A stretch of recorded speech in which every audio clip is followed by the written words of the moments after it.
কৃষি উন্নয়নের পথে আরও এক ধাপ এগিয়ে গেল সুনামগঞ্জ জেলা। কৃষি অফিসের উদ্যোগে এবং ফ্রি প্রকল্পের আওতায় কৃষকদের মাঝে 70% ভর্তুকিতে বিতরণ করা হলো রাইস ট্রান্সপ্লান্টার, অর্থাৎ ধানের চারা রোপণ যন্ত্র। কৃষকরা এই মেশিনের সাথে অভ্যস্ত না থাকায় অনেক উপজেলায় কৃষকদের মধ্যে রাইস ট্রান্সপ্লান্টার মেশিনের ব্যবহারের অনীহা দেখা যাচ্ছে। চলতি বছরে ফ্রি প্রকল্পের আওতায় সুনামগঞ্জ জেলার মোট বরাদ্দ ছিল 31টি রাইস ট্রান্সপ্লান্টার। এক বা দুইটি মেশিন বিতরণ করতেই যেখানে উপজেলা পর্যায়ে হিমশিম খেতে হচ্ছে, সেখানে ছাতক উপজেলার কৃষি অফিস একাই অর্ধেকের বেশি মেশিন কৃষকের হাতে তুলে দিতে সক্ষম হয়েছে।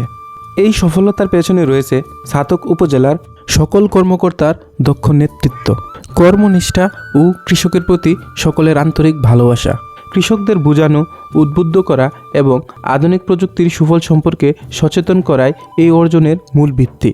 আজকের এই রাইস ট্রান্সপ্লান্টার বিতরণ অনুষ্ঠানে উপস্থিত ছিলেন ফ্রি প্রকল্পের এপিডি জনাব শাওন মজুমদার স্যার। বিতরণ শেষে তিনি কৃষকের উদ্দেশ্যে রাইস ট্রান্সপ্লান্টার ব্যবহারের দিক নির্দেশনামূলক পরামর্শ প্রদান করেন। একই সাথে কৃষক প্রশিক্ষণ অনুষ্ঠান অনুষ্ঠিত হয়, সেখানে তিনি কৃষকদের উদ্দেশ্যে পরামর্শ প্রদান করেন এবং তাদের সমস্যার কথা শুনেন। এছাড়াও উপস্থিত ছিলেন সুনামগঞ্জ জেলার উপপরিচালক মোহাম্মদ উমর ফারুক স্যার, যার উপস্থিতিতে অনুষ্ঠানটিকে আরও মর্যাদাপূর্ণ করেছে। সব মিলিয়ে বলা যায়, এই রাইস ট্রান্সপ্লান্টার বিতরণ কার্যক্রম শুধু একটি যন্ত্র বিতরণের কার্যক্রমের মধ্যে সীমাবদ্ধ থাকবে না।